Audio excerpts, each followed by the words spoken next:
حضرت ابو بکر صدیق کا زمانہ تھا تو ایک شخص ملک شام کا رہنے والا، بڑا قرضہ چڑھ گیا اس پہ، تو وہ حضرت ابو بکر صدیق کے پاس آیا، کہنے لگا آپ امیر بھی ہیں اور امیر بھی ہیں، دونوں باتیں، ایک امیر یہ ہے کہ مسلمانوں کے سربراہ ہیں، اور دوسرا اللہ نے آپ کو مال و دولت بھی عطا فرمایا ہے، تو میرے اوپر قرضہ چڑھ گیا ہے تو مہربانی فرمائے۔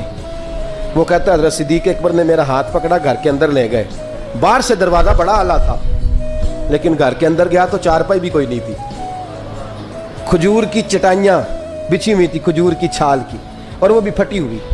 فرماتے ہیں سیدنا صدیق اکبر نے بٹھا لیا مجھے اور مجھے کہنے لگے یار تجھے ایک عجیب بات نہ بتاؤں؟ تو بتائیے۔ فرمانے لگے 3 دن ہو گئے میں نے اناج کا دانہ بھی نہیں کھایا، کھجور کے اوپر گزارا کر لیتا ہوں، میں آج کل حالات میرے ٹھیک نہیں ہیں۔ لگا جی پھر میں کیا کروں؟ تو آپ فرمانے لگے تو عثمان غنی کے پاس جا۔ کس کے پاس؟ شخص کہنے لگا جی مجھے تو بہت سارے پیسے چاہیے۔ تو آپ نے فرمایا تیری سوچ وہاں ختم ہوتی ہے جہاں سے عثمان کی سخاوت شروع ہوتی ہے، تیری سوچ وہاں تو جو سوچتا ہے نا اتنے ملیں گے، تیری ختم ہوتی ہے سوچ جہاں سے عثمان کی سخاوت شروع ہوتی ہے، تو جا۔ کہنے لگا جی آپ کا نام لوں؟ فرمایا ضرورت ہی نہیں پڑے گی۔ کہا جی میں ذکر کروں گا کہ مجھے امیر المومنین نے بھیجا ہے۔ فرمایا ضرورت ہے، صرف اتنا تو جا کے بتانا کہ میں مقروض ہوں اور رسول اللہ کا نوکر ہوں صلی اللہ علیہ، اتنا بتانا کہ مسلمان ہوں، مصطفیٰ کا غلام، بس، اور کسی اضافے کی ضرورت ہے۔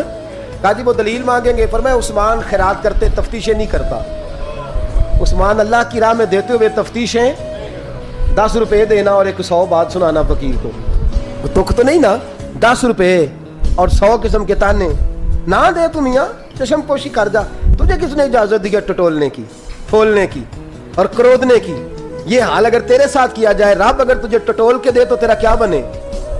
رب کریم اگر تجھے ٹٹول کے دے کہ پہلے بتا نمازیں کتنی پڑھی ہیں، سویرے اٹھتا ہے کہ نہیں، تو تیرا کیا حال ہوگا؟ تو ٹٹولتا پھرتا ہے 10 روپے دینے کے لیے۔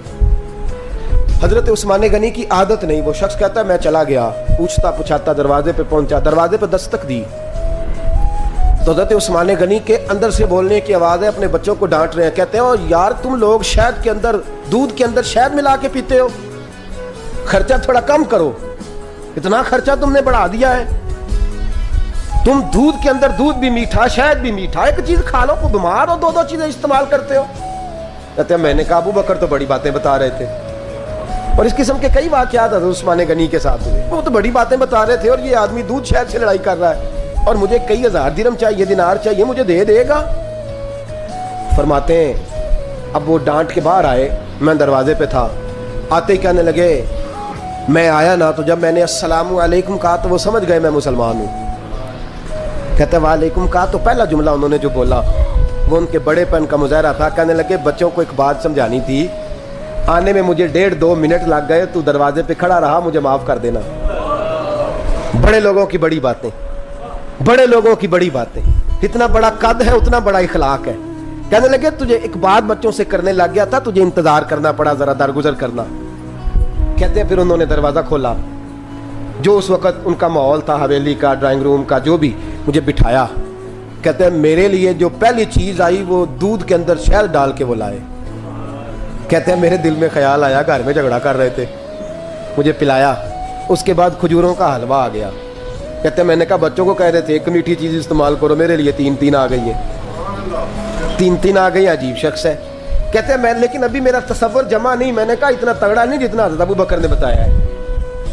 کہتے ہیں کھلا پلا کے نا پھر پوچھنے لگے کیسے آئے ہو، کیسے آئے ہو؟ تو کہتے ہیں میں نے کہا کہ جناب میں مجبور ہوں، آج بہت سارے لوگ ہیں نا جن کے پاس کسی کی بات سننے کا ٹائم ہی نہیں، کہتے ہیں موٹی موٹی بات کریں، آخری۔ حضرت عثمان غنی پوری کھلا پلا کے کہنے لگے کیسے آنا ہوا؟ کہتے ہیں میں نے کہا جی میں مسلمان ہوں، ملک کے شام کے مضافات کے ایک گاؤں کا رہنے والا ہوں، کچھ کاروباری مشکلات آئیں تو میں مقروض ہو گیا، میرے اوپر قرضہ ہے، مجھے کچھ پیسوں کی حاجت ہے۔ فرمانے لگے میں نے کچھ پیسے کہا، انہوں نے ایک آواز دی تو ان کا غلام آیا، ایک اونٹ کے اوپر لدا ہوا سامان لے کے۔ کس کے اوپر؟ اونٹ کے اوپر۔ کہتا ہے مجھے 3000 اشرفیوں کی ضرورت تھی، میں نے بتایا نہیں 3000 چاہیے۔ اونٹ آیا تو حضرت عثمان غنی کہنے لگے اس اونٹ پر